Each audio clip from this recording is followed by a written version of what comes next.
Assalamualaikum warahmatullahi wabarakatuh. Perkenalkan, nama saya Yasmin Putri Jana dengan NIM akhir 27 dan rekan saya. Siti Zulaiha dengan NIM akhir 59. Jadi pada pertemuan kali ini kami akan memaparkan hasil LKPD yang telah kami buat untuk Fisika SMA kelas 11 dengan materi kinematika. Adapun di dalam LKPD ini telah kami sajikan mulai dari kata pengantar, daftar isi, deskripsi LKPD, lalu petunjuk penggunaan bagi guru dan juga bagi siswa, lalu standar isi yang berisi tujuan pembelajaran serta alur tujuan pembelajaran yang telah disesuaikan dengan materi kinematika pada kurikulum Merdeka.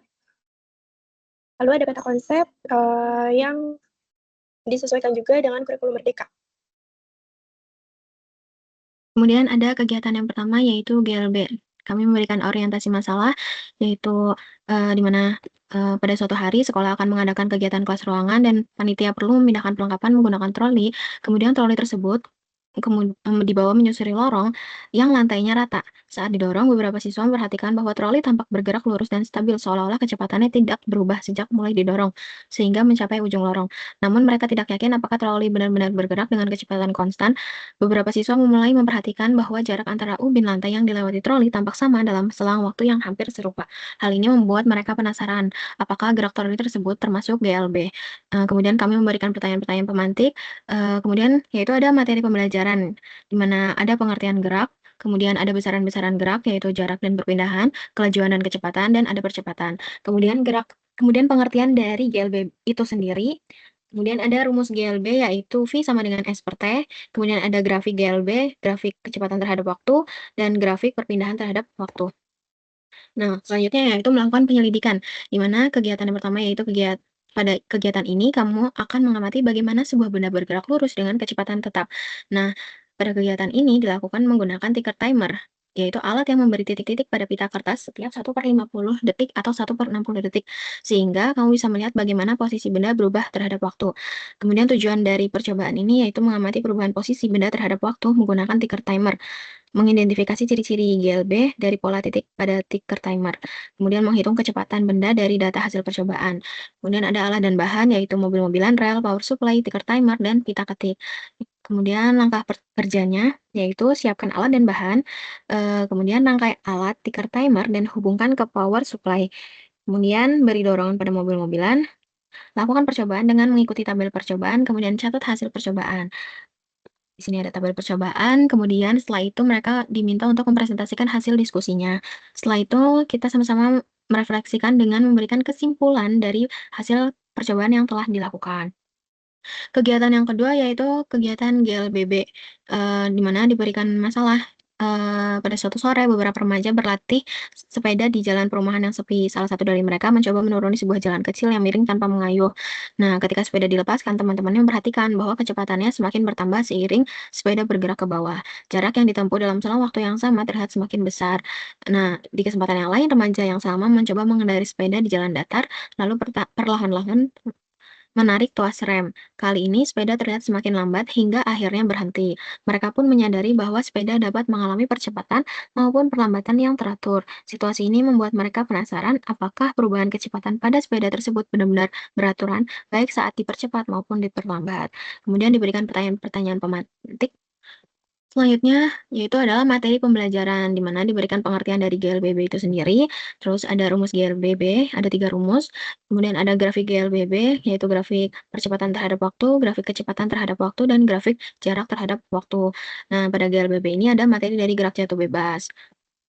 Terus diberikan juga rumus dari gerak jatuh bebas, turunan dari GLBB itu, kemudian diberikan materi dari gerak vertikal. Yang pertama gerak vertikal ke atas, dengan berarti percepatannya diperlambat, dan gerak vertikal ke bawah dengan percepatan dipercepat.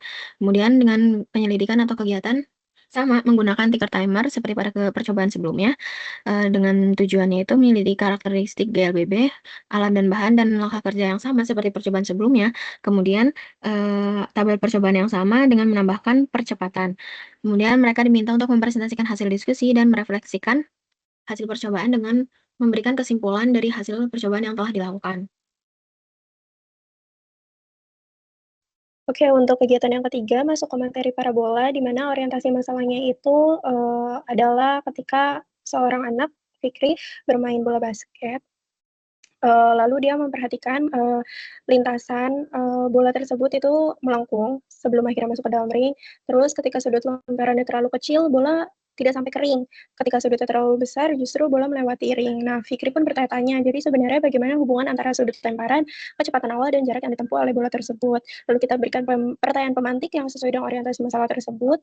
Dan di sini juga ada materi pembelajaran dimulai dari definisi gerak parabola, lalu grafik dari gerak parabola itu sendiri bagaimana diagramnya, lalu kecepatan gerak parabola dari kecepatan awal, kecepatan gerak parabola sebelum mencapai tinggi maksimum, lalu rumus posisi benda, tinggi maksimum, jarak maksimum, sampai akhirnya masuk ke penyelidikan, di mana di sini siswa diminta untuk mengamati gerak parabola menggunakan semburan air dari selang.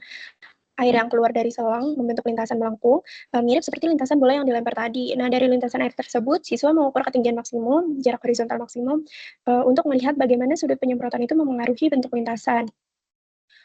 Lalu tujuannya sesuai dengan apa yang telah dipaparkan dari kegiatan tersebut, dengan alat bahan yang digunakan ada selang air, keran air, busur, serta mistar.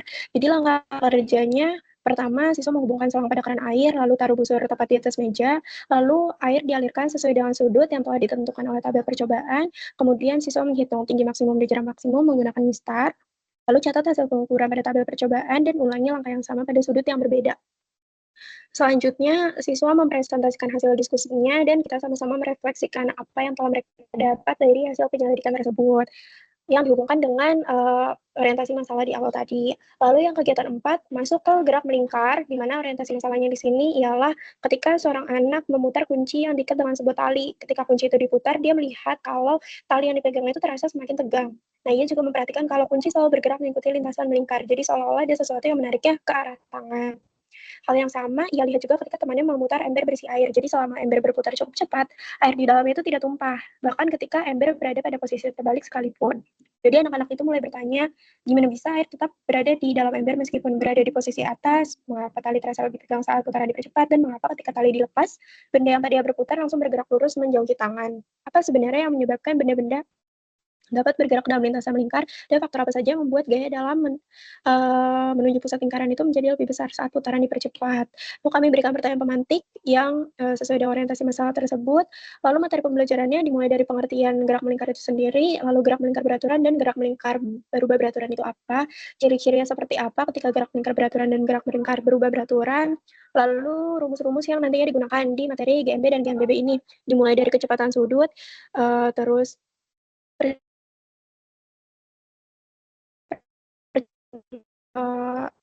sudut, perpindahan sudut, dan kecepatan sudut. Nah, untuk penyelidikannya, kegiatannya itu peserta didik bekerja berkelompok, melakukan praktik gerak melingkar dengan mengayunkan benda tergantung pada tali dalam lintasan horizontal. Nah, tujuannya itu terdiri dari 3, jadi dia akan menyelidiki hubungan antara kecepatan linear, jari-jari lintasan, dan percepatan sentripetal, terus mengamati bagaimana perubahan jari-jari atau massa beban, terus memahami bahwa meskipun kecepatan linear konstan, arah gerak berubah, sehingga terjadi percepatan menuju pusat atau percepatan sentripetal. Nah, alat dan bahan yang digunakan itu ada nilon, pipa plastik, stopwatch, penggaris, serta beban tambahan. Langkah kerjanya, pertama siswa merangkai dulu, jadi pertama, ia memotong tali sesuai panjang yang dibutuhkan, terus pasang beban di salah satu ujung tali, lalu tentukan jari-jari lintasannya, jadi si tali dan bebannya itu diukur panjangnya menggunakan mistar, terus ayunkan benda secara horizontal membentuk lintasan lingkaran untuk melakukan beberapa putaran hingga gerak dianggap stabil, terus menggunakan stopwatch untuk mengukur waktu yang dibutuhkan untuk sejumlah putaran, lalu waktunya dicatat, dan siswa mengulangi percobaan dengan variasi. Yang pertama variasi ubah jari-jari, ubah massa beban, dan masing-masing diulang pengukurannya. Terus dari data nanti mereka menghitung kecepatan linear serta percepatan sentripetal. Lalu mereka menganalisis bagaimana perubahan R atau M mempengaruhi periode kecepatan dan percepatan atau gaya sentripetal. Lalu siswa akan mempresentasikan hasilnya dan sama-sama melakukan refleksi, yakni membuat kesimpulan dari hasil percobaan dan mengaitkan dengan permasalahan sebelumnya. Sekian dari kami. Wassalamualaikum warahmatullahi wabarakatuh.